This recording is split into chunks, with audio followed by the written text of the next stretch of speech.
Parliament ఎన్నికల గడువుకు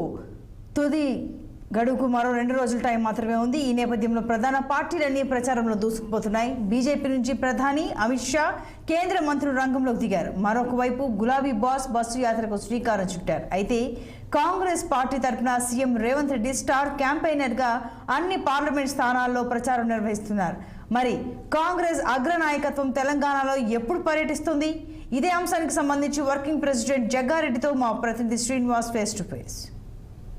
తెలంగాణలో రాజకీయం అయితే ఈటెక్కిందని చెప్పాలి. ప్రధానంగా ఈ 3 పార్టీలు, ఇటు కాంగ్రెస్, అదేవిధంగా అధికార పార్టీలో ఉన్న కాంగ్రెస్ పార్టీ, అదేవిధంగా ఇటు బీజేపీ పార్టీ, కేంద్రంలో అధికారంలో ఉన్న బీజేపీ పార్టీ, మరొక వైపు ప్రతిపక్ష బీఆర్ఎస్ పార్టీ, ఈ 3 పార్టీల మధ్య ప్రధాన పోటీ నెలకొందని చెప్పాలి. ఈ నేపథ్యంలో కూడా ఇటు అగ్రనేతలు ప్రచారానికి దిగుతున్నారు. బీజేపీకి సంబంధించి ఇప్పటికే తెలంగాణలో కేంద్ర మంత్రులు ప్రచారానికి దిగుతున్నారు. మరొక ప్రధానమంత్రి నరేంద్ర మోడీ కూడా తెలంగాణలో ప్రచారానికి వస్తున్న పరిస్థితి. మరొక వైపు ప్రతిపక్ష నేత బీఆర్ఎస్కి సంబంధించి ప్రతిపక్ష నేత కేసీఆర్ కూడా ఇటు రోడ్ షోలు అదేవిధంగా ప్రచారాలు నిర్వహిస్తున్న పరిస్థితి. కాంగ్రెస్ సంబంధించి ముఖ్యమంత్రి రేవంత్ రెడ్డి భుజస్కంధాలపై పార్లమెంట్ ఎన్నికల బాధ్యతలు వేసుకొని ఆయన అంటే రోడ్ షోలు అదేవిధంగా బహిరంగ సభల్లో పాల్గొంటున్నారు. మరి కాంగ్రెస్ సంబంధించి ఏదో అగ్రనాయకత్వం ఎప్పుడు తెలంగాణలో ప్రచారానికి దిగుతుంది? ఈ అంశాలపై మనతో మాట్లాడడానికి వర్కింగ్ ప్రెసిడెంట్ జగ్గారెడ్డి ఉన్నారు.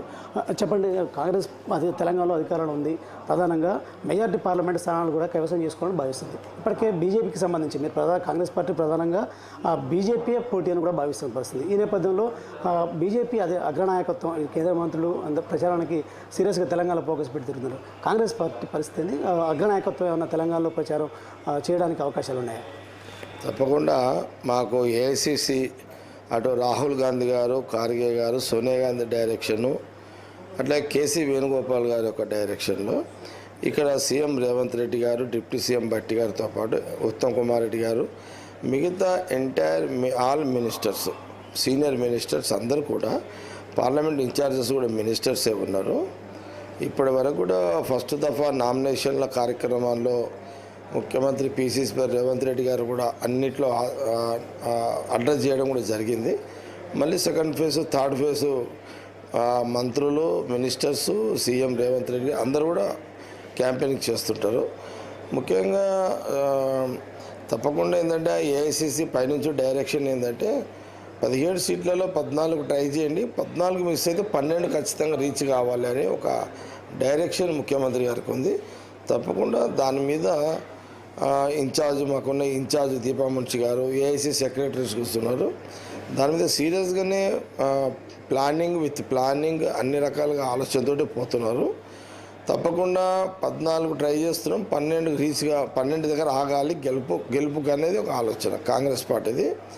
సరే అటు బీఆర్ఎస్, బీజేపీ, సరే జనరల్గా బీఆర్ఎస్కి మాకు పోటీ ఉండాలి, కానీ బీజేపీ అని ఒక ప్రచారం జరుగుతున్నది. మొత్తం మీద వాళ్ళ ప్రయత్నం వాళ్ళు చేస్తున్నారు, మా ప్రయత్నం మేము చేస్తున్నాము. మేము ప్రభుత్వం వచ్చిన 2 నెలల్లోనే పథకాలన్నీ కూడా సక్సెస్ చేసారు కాబట్టి, ఇంకా 2 పథకాలు ఆగస్టులో రైతు రుణమాఫీ కూడా క్లియర్ అన్నాడు కాబట్టి, తప్పకుండా మేము 14 ట్రై చేసి 12 దగ్గరైనా మేము గెలుపుకుంటాము అనే ఒక ఆశాభావాన్ని వ్యక్తపరుస్తాం. అంటే మొత్తంగా కాంగ్రెస్ పార్టీకి ఖచ్చితంగా తెలంగాణలో 14 సీట్లు తగ్గకుండా గెలడానికి మాకు ప్రణాళికలు ఖచ్చితంగా ఉన్నాయనంటూ, అదేవిధంగా ఏదైతే బీజేపీ టు బీఆర్ఎస్ చేస్తున్న ఆరోపణలు అర్థం లేదు, ఖచ్చితంగా ఆగస్టు వరకు రుణమాఫీ చేసి కాంగ్రెస్ ప్రభుత్వం తీరుతుందంటూ కూడా వర్కింగ్